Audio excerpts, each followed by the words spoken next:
In 1947, Jackson Pollock started dripping, flinging, scattering, and pouring paint onto canvases spread across the floor. Some thought it was lunacy, but the most influential voices thought it genius.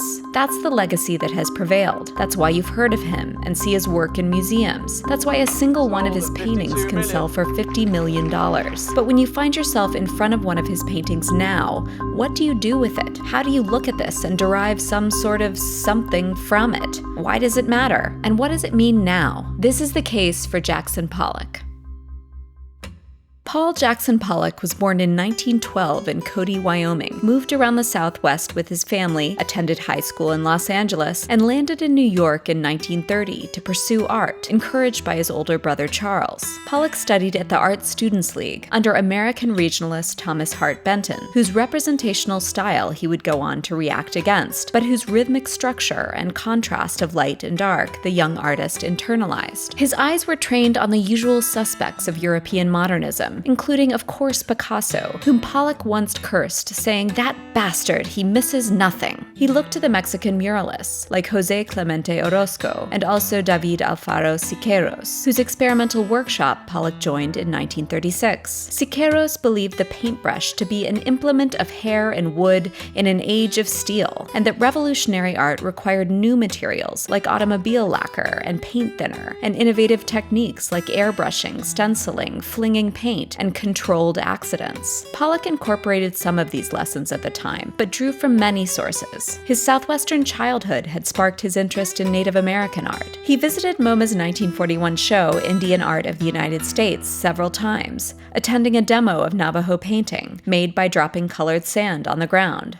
In the early 40s, Pollock was making paintings with imagery derived from mythology and from his knowledge of Jungian analysis. The Surrealists' interest in the unconscious attracted him as well, and he was certainly familiar with their embrace of automatism, or yielding control of the making process to let the unconscious mind hold sway. So it wasn't like Pollock's drip paintings came out of nowhere. Others were doing it too. Arshile Gorky dripped in 1944, Hans Hofmann did around the same time, and Pollock was trying it out in his paintings as well. But his first big break came in 1942 with this kind of work, which was selected for a show at Peggy Guggenheim's gallery Art of this Century, having been judged by the likes of Piet Mondrian, who, having fled Europe during World War II, claimed this was the most interesting work he'd seen in America so far. Pollock's first solo show garnered much attention, his pictures described as archaic, tribal, and of elemental power. Curator James Johnson Sweeney described his talent as volcanic. It has fire, it is unpredictable, it is undisciplined. What we need is more young men who paint from inner impulsion. Guggenheim also commissioned this new talent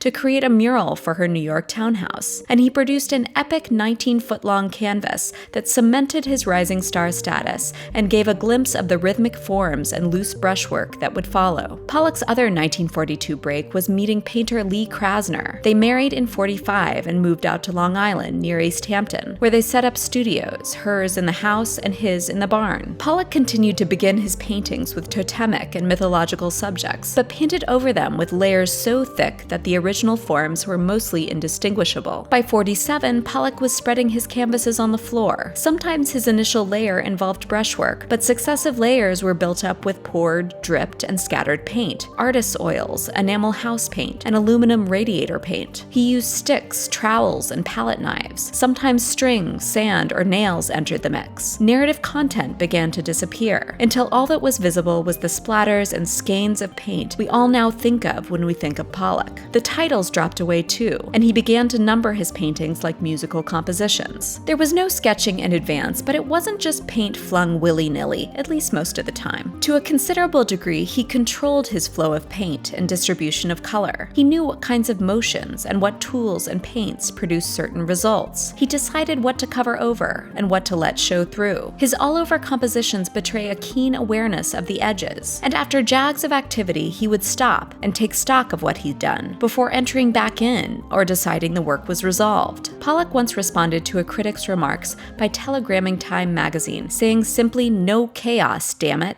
This new work did have its critics. It was described as a child's contour map of the Battle of Gettysburg and a mop of tangled hair. Then and now, people likened his dripping to bodily spillage, vomit, pee, ejaculate. But there were many who championed this radical departure, notably the Museum of Modern Art, and art critic Clement Greenberg, who believed Pollock's drip paintings to be the culmination of the advancement of art since the dawn of modernism, charting, quote, the dissolution of the pictorial into sheer texture, into apparently sheer sensation. Pollock became a larger-than-life figure, thanks to media attention and the revelatory images made by photographer Hans Nemeth of Pollock painting in 1950. Nemeth also made a short film of Pollock at work outdoors and gave us the unforgettable view from below of Pollock painting on glass. Art critic Harold Rosenberg called this kind of work action painting, as Pollock was among a number of artists at the time for whom the canvas could be considered, quote, an arena in which to act. The term abstract expressionism began to be used to describe the work of these artists, who pursued abstraction as a means to convey emotion, each with their own distinct gesture and approach.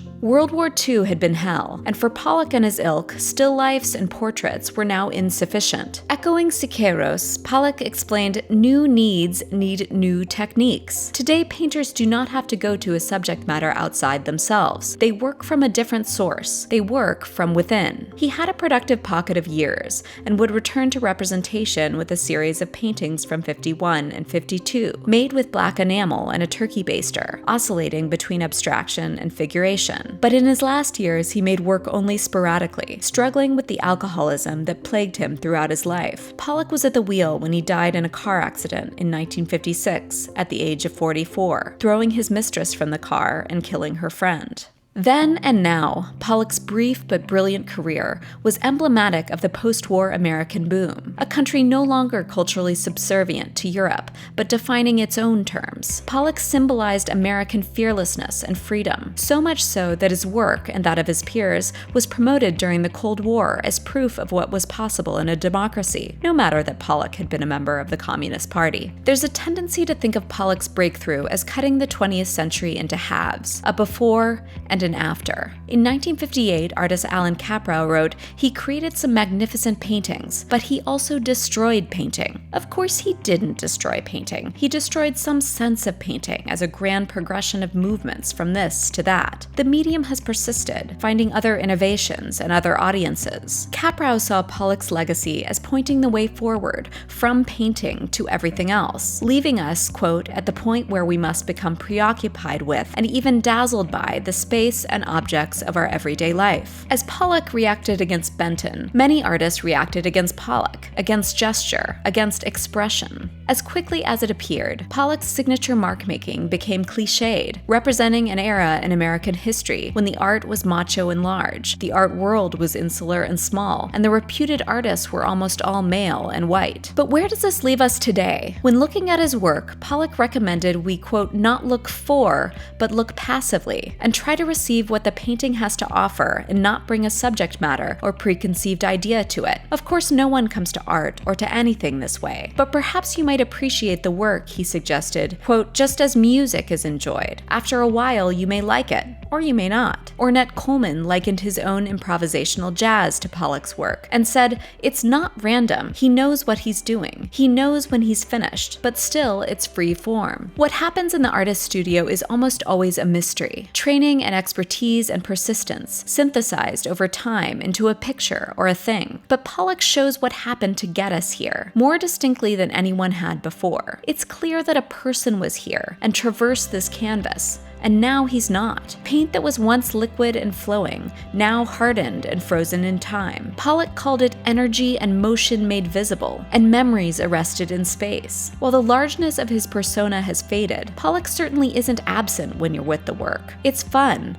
and almost irresistible to imagine being Pollock.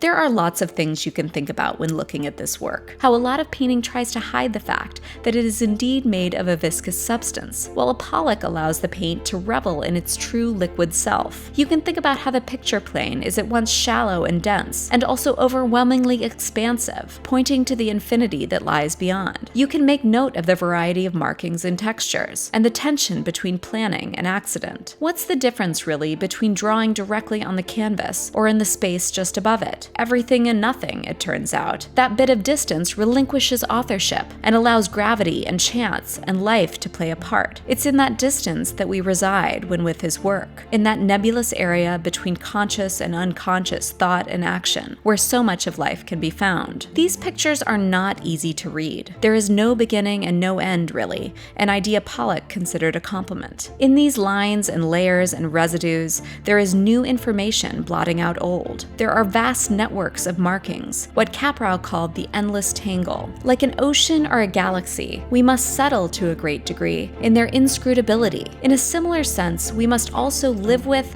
and struggle to grasp, as Pollock so desperately did, the inscrutability within. The art assignment is funded in part by viewers like you through patreon.com, a subscription-based platform that allows you to support the creators you like in the form of a monthly donation. We'd especially like to thank our Grandmaster of the Arts, Indianapolis Homes Realty. If you'd like to support our channel, check out our page at patreon.com/artassignment. You can find cool rewards such as our limited edition Nathaniel Russell prints. Starting your holiday shopping? Don't forget we've got some sweet The Art Assignment merch available at dftba.com.